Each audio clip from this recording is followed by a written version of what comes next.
umuri muhdatsatuha wa kullu muhdatsatin bid'ah wa kullu bid'atin dhalalah wa kullu dhalalatin finnar. Kaum muslimin wal muslimat jamaah salat maghrib rahimani wa rahimakumullah. Alhamdulillah, kita memuji Allah atas limpahan nikmatnya pada malam hari ini. Di kesempatan yang mulia ini, Allah Subhanahu wa Ta'ala memberikan nikmat yang begitu besar kepada kita semua, dengan memberikan kesempatan kepada kita untuk bermajelis ilmu. Secara khusus malam hari ini kita perdana memulai majelis di tempat yang mulia ini, salah satu rumah dari rumah Allah Subhanahu wa Ta'ala. Di kesempatan yang utama ini, pada awal pertemuan ini kami akan menyampaikan sebuah ayat di dalam Al-Quran sebagai pembuka dari pertemuan kita terkait dengan utamanya kita bermajelis ilmu. Demikian pula saya akan menyebutkan juga sebuah hadis dari Nabi sallallahu alaihi wasallam, keutamaan kita berkumpul untuk belajar. Allah Subhanahu wa Ta'ala berfirman, "Ya ayyuhalladzina amanu idza qila lakum tafassahu fil majalisi fafsahu yafsahillahu lakum wa idza qila anshuzu fanshuzu yarfa'illahu alladhina amanu minkum walladhina utul ilma darajat." Kata Allah, wahai orang-orang yang beriman, Allah memanggil khusus yang beriman karena tidak akan duduk mendengarkan ayat-ayat Allah, hadits-hadits Nabi sallallahu alaihi wasallam kecuali yang beriman. Tingkatan di dalam agama ini kalau dilihat dari pemeluknya, ada yang namanya muslim, ada yang namanya mukmin, dan ada yang namanya muhsin.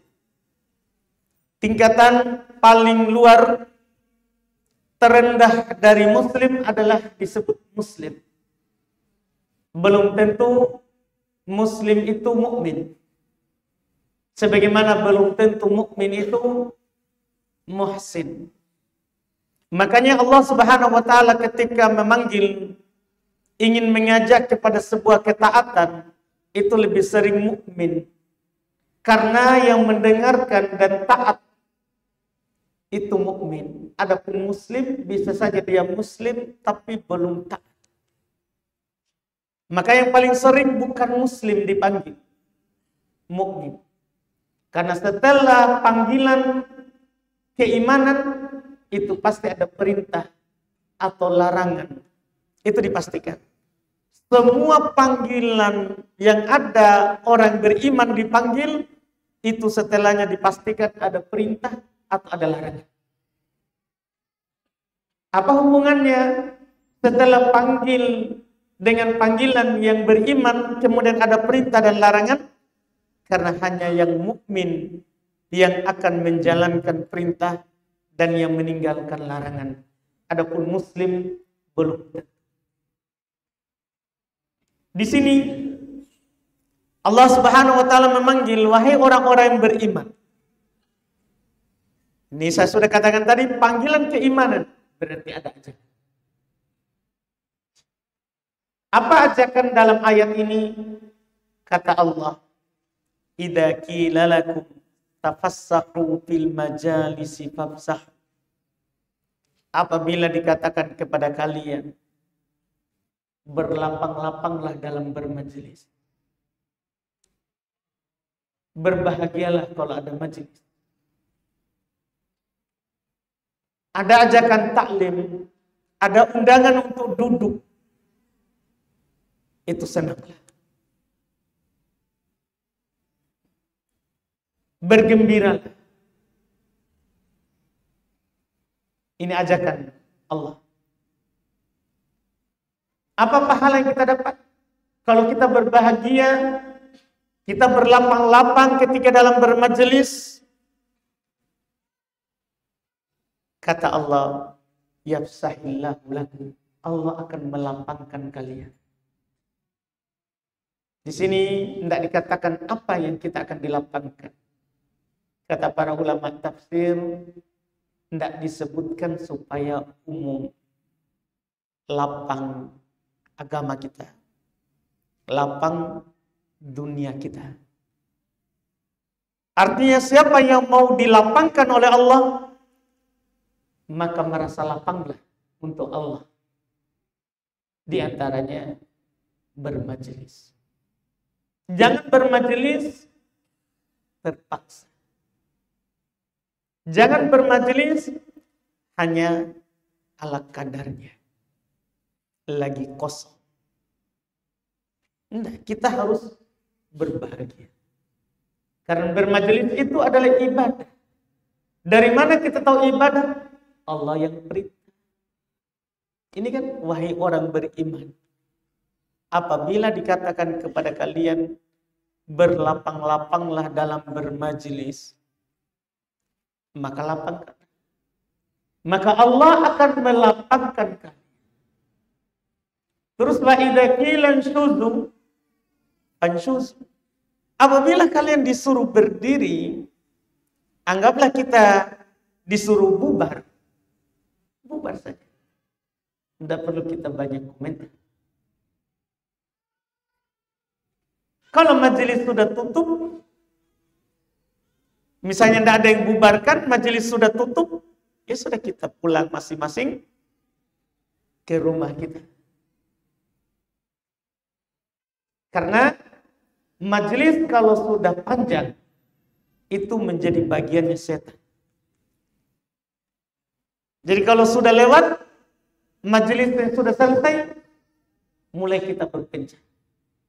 Karena kita tidak diperintahkan untuk bermajelis. Para sahabat kadang menginginkan mereka selalu duduk bersama Nabi SAW. Tapi Nabi tidak selalu duduk sama mereka bermajelis. Bahkan para perempuan di masa Nabi SAW meminta supaya dijadikan kajian khusus untuk mereka. Maka Nabi hanya menjanjikan 1 kali dalam sepekan. Maka kalau ada ajakan majelis, duduk. Kalau tidak ada, kita jangan nganggur. Kalau kita tidak kerja akhirat, kerja dunia. Tidak boleh kita nganggur. Setelah ini semua, maka kata Allah, yarfa'illahu alladhina amanu minkum walladhina utul ilma darajat. Allah Subhanahu wa taala mengangkat orang-orang yang beriman di antara kalian dan orang yang diberikan ilmu beberapa derajat.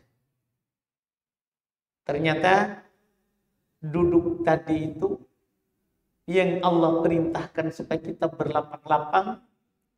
Kalau bubar maka segera bubar. Ternyata itu sebab kita diangkat derajatnya. Kalau kita beriman, maka kita akan ditinggikan daripada yang lain. Bahkan tidak sama itu muslim dengan mukmin. Tidak sama. Dan tidak sama mukmin yang tidak punya ilmu dengan mukmin yang punya ilmu. Tidak sama. Karena Allah Subhanahu wa taala telah mengatakan di dalam Al-Qur'an, "Hal yastawil ladzina ya'lamuna annama unzila ilaikal haqq kaman huwa a'ma?" Apakah sama orang-orang yang tahu tentang apa yang diturunkan kepadamu wahai Muhammad berupa kebenaran seperti yang tidak tahu?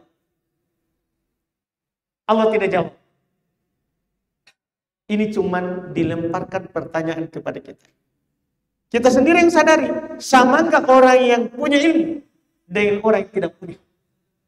Tapi ini hanya bisa dibedakan oleh orang yang punya hati. Kata Allah sebagai penutup ayatnya, innama yatadzakkaru ulul albab. Yang bisa membedakannya adalah yang punya hati. Kalau yang tidak punya hati, tidak tahu perbedaan orang yang beriman punya ilmu dengan orang yang beriman tidak punya ilmu. Ini yang Allah Subhanahu wa taala katakan. Dan juga Nabi kita Muhammad sallallahu alaihi wasallam terkait dengan bermajelis ilmu, beliau terangkan dalam hadis Abu Hurairah riwayat Imam Muslim rahimahullah.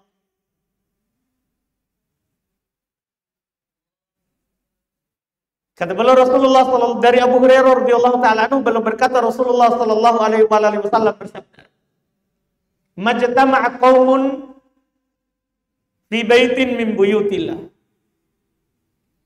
yatluna kitaballahi wa yatadarasunahu bainahum."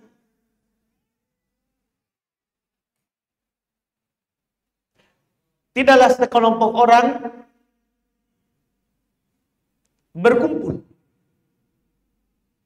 bermajelis di salah satu rumah dari rumah Allah, masjid. Mereka membaca kitab Allah, Al-Quran. Dalam majelis itu ada ayat-ayat yang disampaikan. Mereka saling tadarus, saling mempelajari. Ada pengajar, ada yang mengajarkan. Dan ada yang belajar.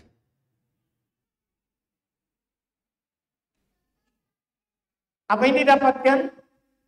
Maka kata Nabi, illa nazalat alaihimus sakinah, kecuali pasti akan turun kepada mereka ketenangan.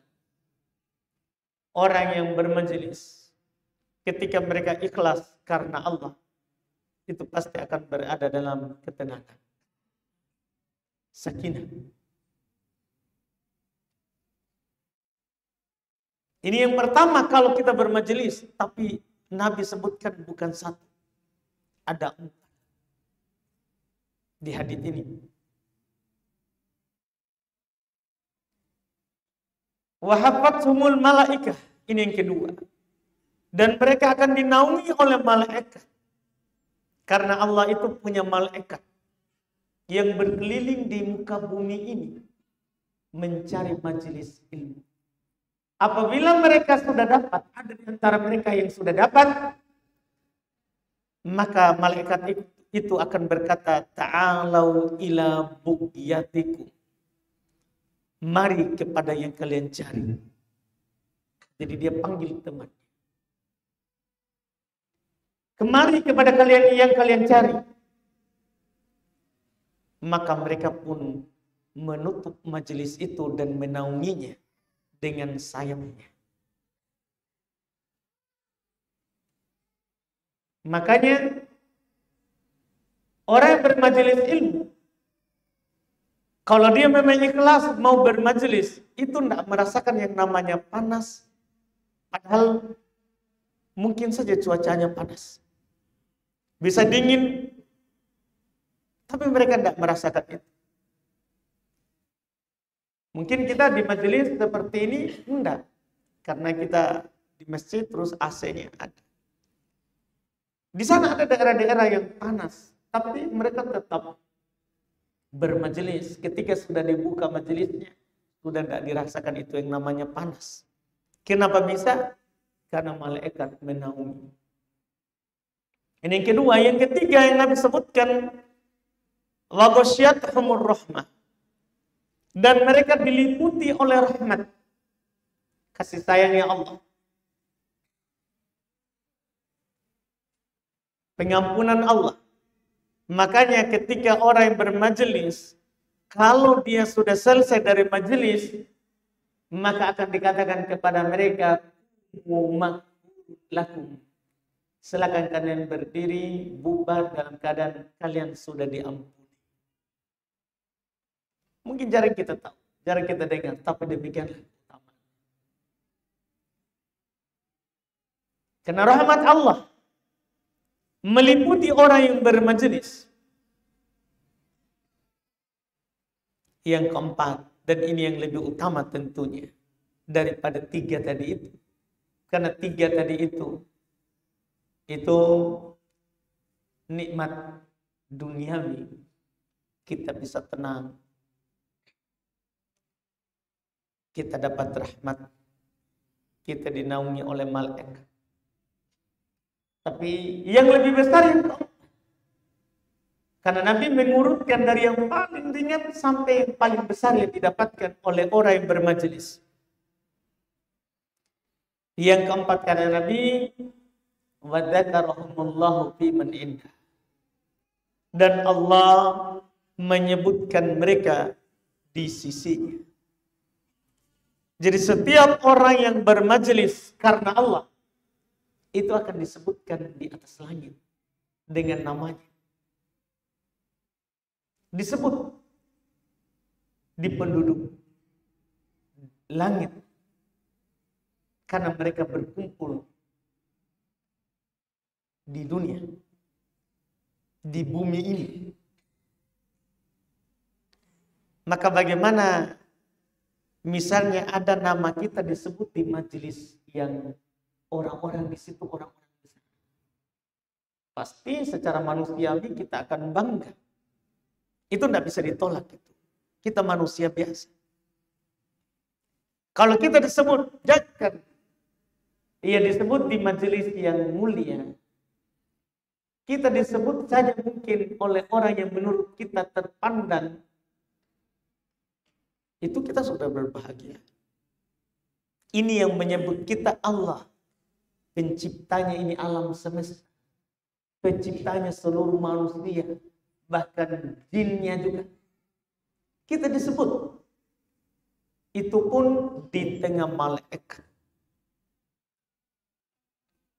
Dan memang kalau kita melihat kembali ke manusia pertama yang pertama dicipta, Adam, bapak kita, itu diutamakan daripada malaikat sebenarnya bukan karena sumber penciptaannya.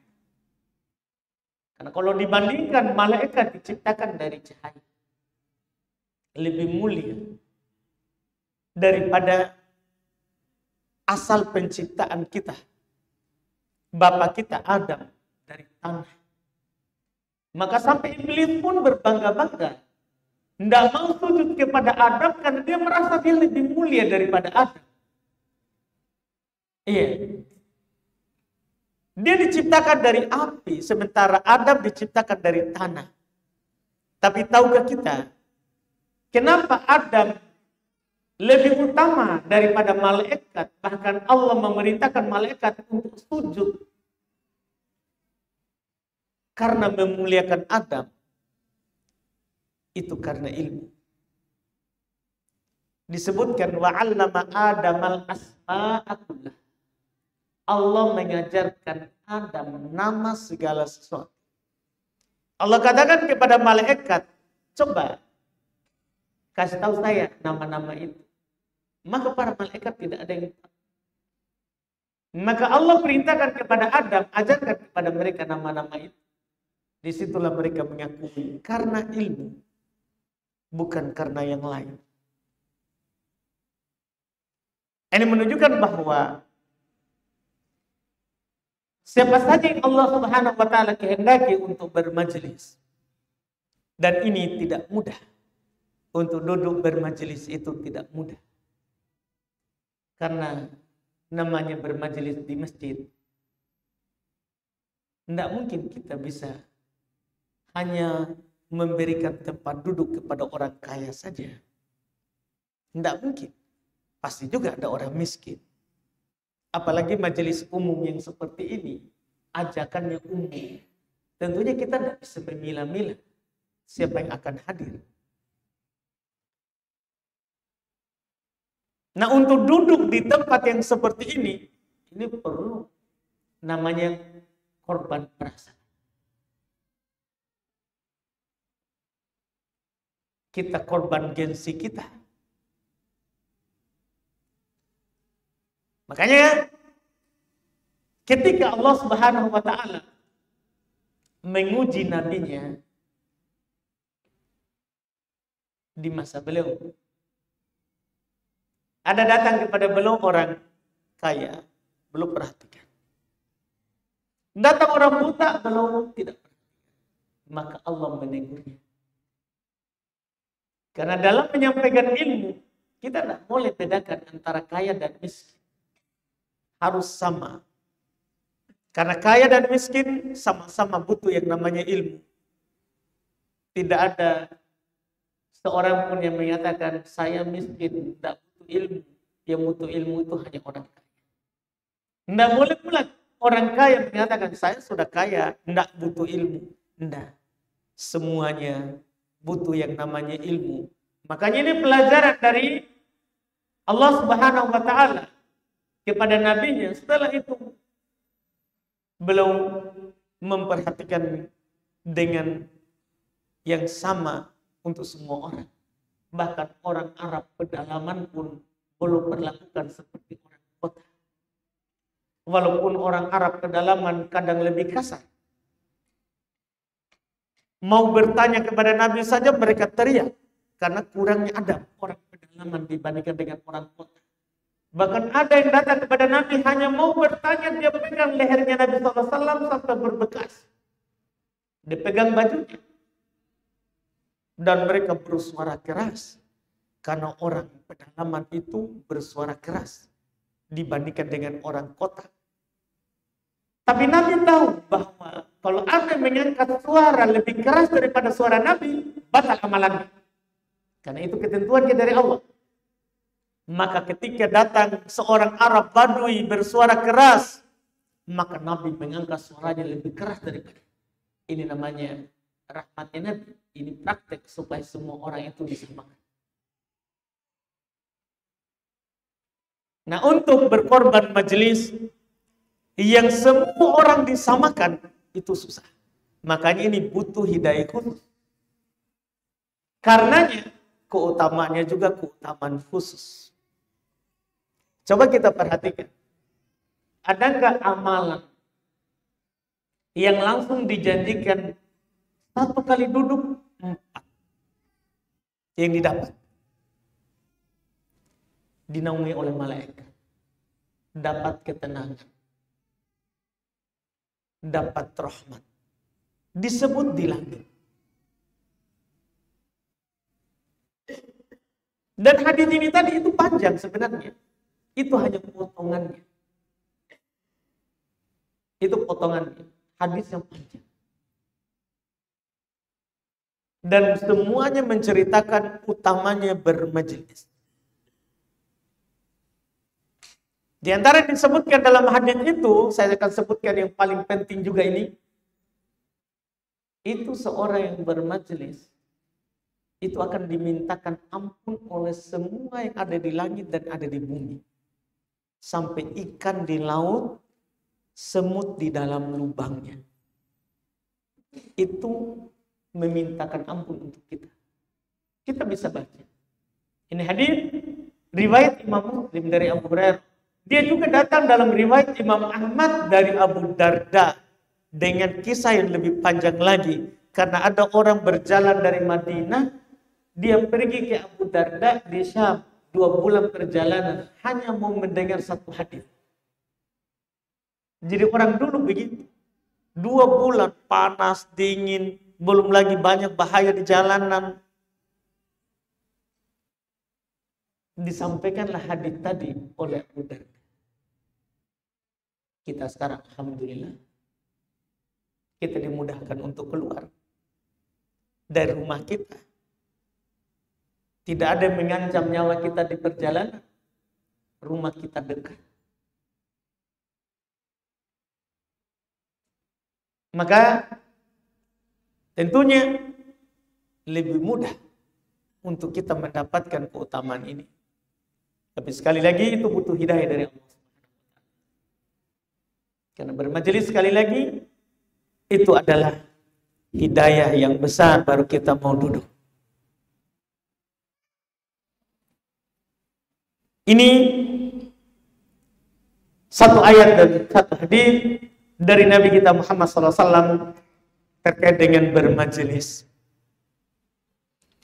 Kemudian yang kita akan pelajari adalah ilmu yang sangat penting.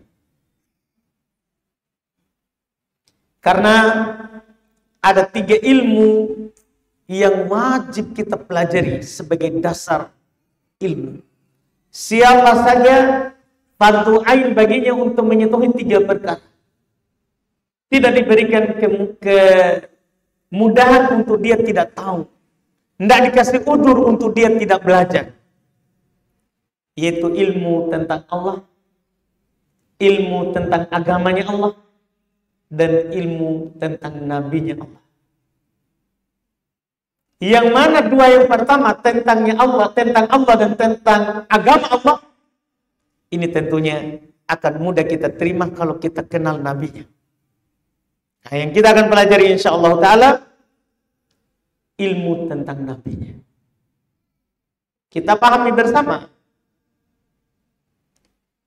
Secara umum kita mendengarkan kisah dari kisah orang baik, itu adalah kebaikan yang akan menjadi sebab kita juga baik. Karena secara umum Allah Subhanahu wa taala telah berfirman, "Laqad kana fi qisasihim ibratun li ulil albab." Sungguh telah ada dalam kisah mereka, kisahnya orang baik.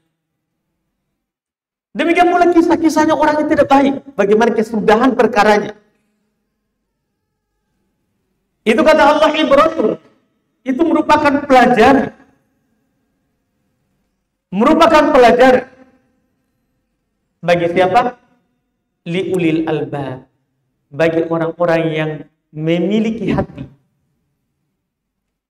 Karena yang punya hatilah yang bermanfaat apapun yang disampaikan kepadanya. Termasuk kisah. Apalagi ini adalah kisah manusia terbaik. Kisah yang kalau kita mempelajari, mendengarkan tentang kehidupannya, maka kita telah mempelajari tentang kisah kehidupan pimpinan manusia dari awal sampai akhir. Nabi kita SAW bersabda, "Ana sayyidu waladi Adam." Saya ini adalah pimpinan anak Adam.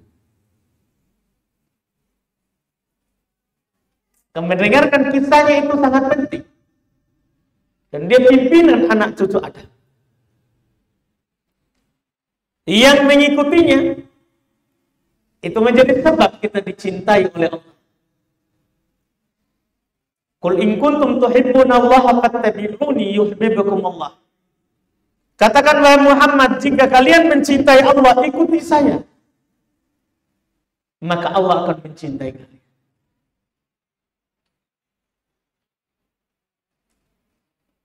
Ditambah lagi, kita tahu tentang beliau. Kehidupannya dari lahir sampai meninggal. Itu adalah semuanya qudwah.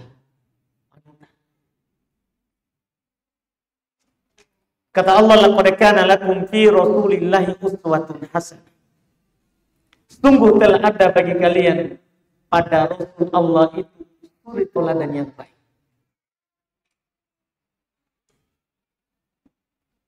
Kita juga patut mempelajari kisahnya. Jangan sampai kita menyelisih, karena menyelisihnya bahaya. Allah Subhanahu wa taala berfirman, "Falyahdharil ladzina yukhalifuna an amri an tusibahum fitnah aw yusibahum adzabun alim." Hendaklah hati-hati orang yang menyelisihi keluar dari perkaranya. Akan ditimpakan kepada mereka kesesatan dan akan ditimpakan kepada mereka siksaan yang menyakitkan. Maka alhamdulillah ini adalah tentunya kesempatan yang sangat berharga kita memiliki majelis terkait dengan kisah manusia terbaik ini. Kita akan menyebutkan insyaallah taala mulai dari nasabnya Nabi, belum keturunannya siapa, bapaknya siapa, kakeknya siapa. Mulai dari situ sampai bagaimana Nabi tumbuh, siapa bapaknya, siapa ibunya, kapan meninggal ayahnya, kapan meninggal ibunya, apa yang terjadi saat belum masih kecil, siapa yang menyusuinya, kemudian siapa yang membesarkannya setelah ayah ibunya meninggal, sampai nanti kita akan mengenal tahun berapa belum diangkat menjadi nabi, umurnya berapa, kemudian berapa lama belum berdakwah di Mekah, setelah itu berhijrah ke Madinah, dan berapa lama belum hidup di Madinah, dan apa yang dia sampaikan di Mekah, apa saja gangguan-gangguan yang belum dapat di Mekah, kemudian belum ke Madinah, apa yang disampaikan saat belum di Madinah, apa saja syariat yang turun selama belum ini menjadi nabi dan rasul, berapa lama belum menjadi nabi dan rasul. Ini semua insyaallah kita akan mengenalnya. Semoga kita diberikan umur panjang untuk mendengarkan dari awal sampai tentunya nanti akhir. Kita cukupkan untuk awal perjumpaan ini. Sisa 5 menit lagi waktu Isya. Kita tutup dulu. Insyaallah kita akan melanjutkan lagi nanti di pertemuan akan datang, mulai masuk di pembahasan yang kita sebutkan tadi. Semoga bermanfaat. Kita tutup. Subhanakallahumma hamdik, asyhadu an la ilaha illa anta, astaghfiruka wa atubu ilaik. Assalamualaikum warahmatullahi wabarakatuh.